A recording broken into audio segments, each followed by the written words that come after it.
രാവിലെ മുഴുവൻ തുടങ്ങിയതാ. ദേ പിന്നെയും മിസ് കോൾ.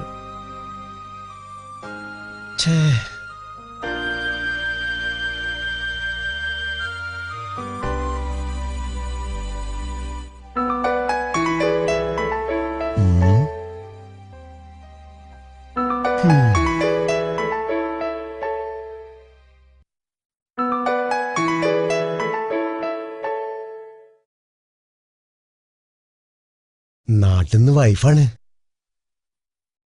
അവിടെ വെച്ചേക്ക്.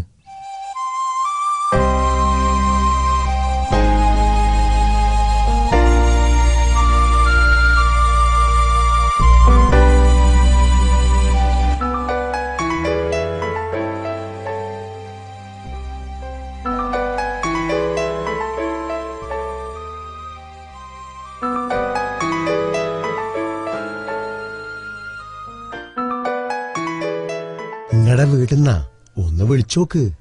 എന്റെ മൊബൈലിൽ കാശില്ല, ഞാൻ പിന്നെ വിളിച്ചോളാം. എന്നാ എന്റെ മൊബൈലിൽ നിന്ന് വിളിച്ചോ? വേണ്ട, നിന്റെ മൊബൈലിൽ ഞാൻ എത്ര വിളിച്ചു, ഞാൻ പിന്നെ വിളിച്ചോളാം. നമ്മൾ തമ്മിലുള്ള കണക്കൊന്നും ഞാൻ ചോദിച്ചിട്ടില്ല.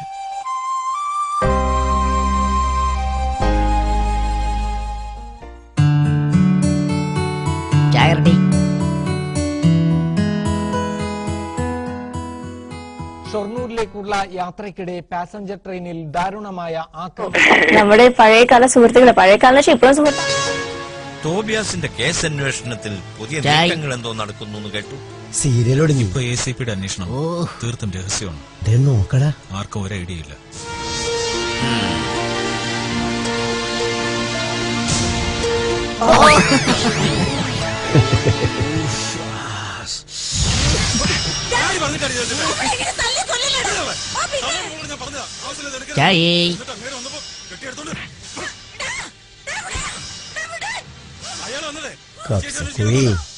ഞാൻ വെച്ചിട്ടുണ്ടടാ.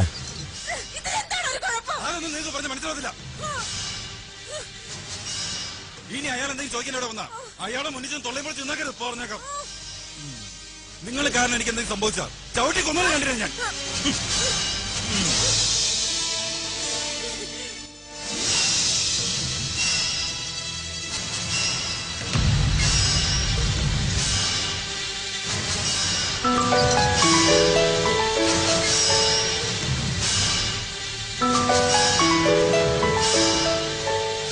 എടാ, ജലീലിന്റെ ഫോണിൽ കൊടുക്കടാ. ഭരതം വീട്ടിലെത്തിയാൽ എന്തൊക്കെയാ സംഭവിക്കുന്നത് എനിക്കറിയാമായിരുന്നു. ആഹാ, തെളിവ് കയ്യെത്തുന്നുണ്ടല്ലോ. പോവാം.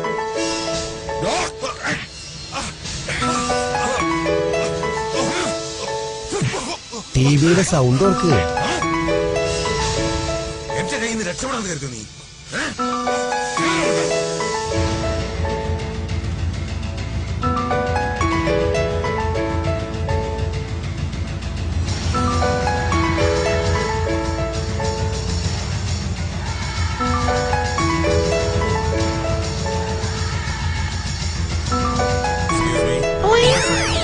ഇവിടെ സ്റ്റാഫ് ഒരു സാബു ഉണ്ട്. സൗണ്ട് ഓർക്കടാ. ഹലോ, ഇക്കിപ്പോ വിളിക്കുമെന്ന് വിചാരിച്ച് ഞാൻ കാത്തിരുന്നു. വിളിക്കാതായപ്പോ ഞാൻ തിരിച്ചു വിളിച്ചതാ. എന്തൊക്കെയുണ്ട് സുലു വിശേഷം? എന്തൊക്കെ വിളിക്കാതിരുന്നേ? എന്റെ സുലു, ജോലി ഇപ്പോൾ വളരെ കൂടുതലാ. 2 ആഴ്ച പിടിക്കുമെന്ന് ഫ്രീ ആവാൻ. എന്നിട്ട് ഞാൻ സുലുവിനോട് ഒരുപാട് നേരം സംസാരിക്കാമെന്ന് കരുതി. അതാ വൈകി. ഇന്നെന്താ സുലു മോനും കഴിച്ചത്? ഇക്ക, ഇന്ന് ഞങ്ങള് ബിരിയാണി വെച്ച് കഴിച്ചു. മോനിക്ക് ബിരിയാണി വേണമെന്ന് പറഞ്ഞു. ഞാൻ കഴിക്കുമ്പോ ഇക്കാനെ ഓർമ്മ വന്നു. ഇക്ക ഇങ്ങടുത്തുണ്ടായിരുന്നെങ്കിലെന്ന് ഞാൻ വെറുതെ ആശിച്ചു. എന്റെ സുലു, ഞങ്ങൾ ഇന്നലെയും ബിരിയാണി വെച്ച് കഴിച്ചു.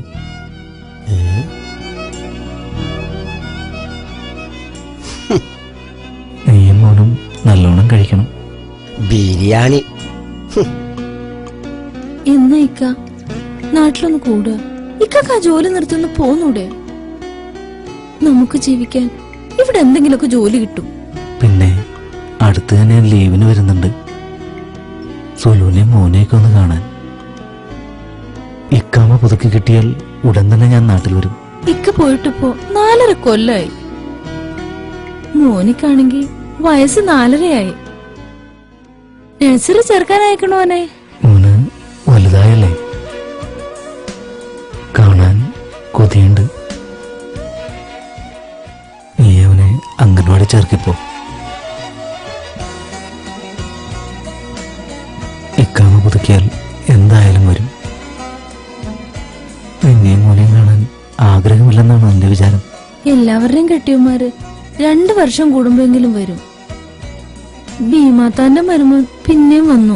ഇത് 2ാമത്തെ തവണയാ വരുന്നത്. ഇതൊക്കെ കാണുമ്പോ എനിക്ക് എന്റെ സങ്കടം ഞാൻ ആരോട് പറയും? കരയില്ല സുലു, ഇക്കാമ കിട്ടാൻ നീ ദുആ ചെയ്യണം. ഇക്കാമ കിട്ടിയ ഞാൻ ഉടനെ വരും. മോനെ കാണാൻ വളരെ കൊതിയായി. മോന്റെ പാട്ട് കേൾക്കുമ്പോ ഉടൻ നാട്ടിലേക്ക് വരാൻ തോന്നുന്നു. എന്ത് ചെയ്യാം? മോനെന്തേ? മോൻ ഉറങ്ങാണ്. ഓന് ഇപ്പൊ കിടന്നതേ ഉള്ളൂ. എന്താ വിളിക്കണോ? വേണ്ട, ഞാൻ പിന്നെ അങ്ങോട്ട് വിളിച്ചോളാം. ഇക്കൊക്കെ എന്താ ഒരു വല്ലായ്മ പോലെ? എന്താ സുലു? ഇക്കൊക്കെ എന്തോ പറ്റിയതുപോലെ ഒരു തോന്നൽ. സുലു, എന്താടി ഇങ്ങനെ? എനിക്കൊന്നുമില്ല, ജോലി കഴിഞ്ഞ് വന്നതേ ഉള്ളൂ. അതിന്റെ ക്ഷീണമായിരിക്കും, അല്ലാതൊന്നുമില്ല. നീയൊന്ന് ചിരിക്കണേ. വേണ്ട, കള്ളച്ചിരി വേണ്ടാട്ടോ. എനിക്ക് ചിരിക്കണില്ല. സുലു ഫോൺ വെച്ചോ, ഞാൻ പിന്നെ വിളിച്ചോളാം. എന്നെ വിളിച്ചില്ലെങ്കിൽ ഞാൻ അങ്ങോട്ട് വിളിക്കും. എന്തിനാടാ ജലീല നീ ഭാര്യയോട് കള്ളം പറഞ്ഞത്? നിനക്ക് സത്യം തുറന്നു പറയാമായിരുന്നില്ലടാ. എന്തിനാണ് ഞാൻ അവരെ വിഷമിപ്പിക്കണം? അവര് സന്തോഷിക്കട്ടെ. എനിക്ക് ആക്സിഡന്റ് പറ്റിയ വിവരം അവരറിഞ്ഞ അവര് വിഷമിക്കും. എന്റെ വേദനയേക്കാൾ വലുതാണ് എന്റെ കുടുംബം വിഷമിക്കുമ്പോൾ. അതുകൊണ്ട് മാത്രമാണ്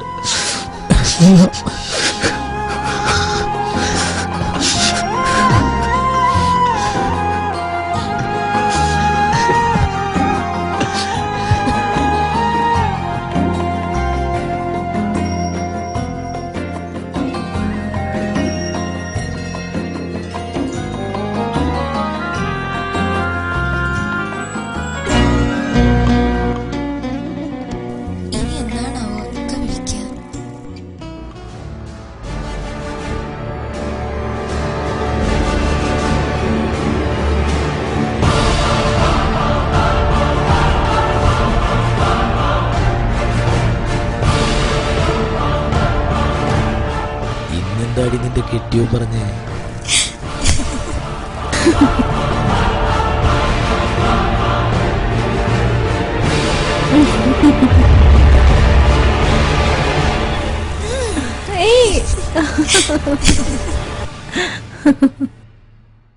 പോടന്ന്.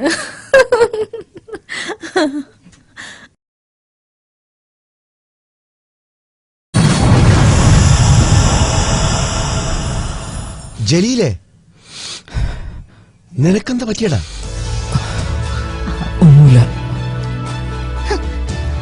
അവൻ വല്ല സ്വപ്നം കണ്ട് പേടിച്ചായിരിക്കുന്നു. നിന്റെ കൈക്കെന്താ പറ്റിയേ?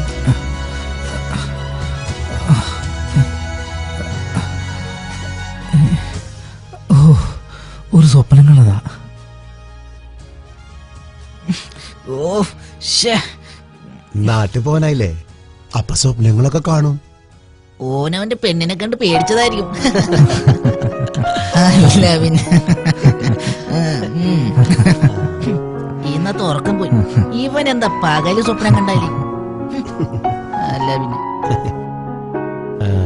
അതെ, സമയം ഇനി ബാക്കിയുണ്ട്, ഞാൻ പോയി കിടക്കട്ടെ. ആ പിന്നെ, നീ എന്ത് സ്വപ്ന കണ്ടത്? പറയാൻ പറ്റാത്താണെങ്കിൽ പറയണ്ട. പെണ്ണിനെയാണോ കണ്ടത്? അല്ല, പേടിച്ച് ഒച്ച വെച്ചുകൊണ്ട് ചോദിച്ചതാ. ഓളാണ് കണ്ടത്. എനിക്ക് തോന്നി. ആ, ഞാൻ കിടക്കട്ടെ. പിന്നെ വെളുപ്പാങ്കാലത്ത് എന്റെ സ്വപ്നം ഫലിക്കുന്ന കാരണന്മാർ പറയണത്.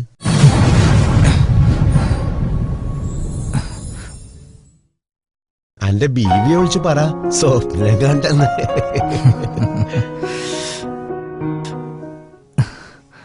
ഇക്കിപ്പോ വിളിക്കുന്നു വിചാരിച്ച് ഞാൻ കാത്തിരുന്നു.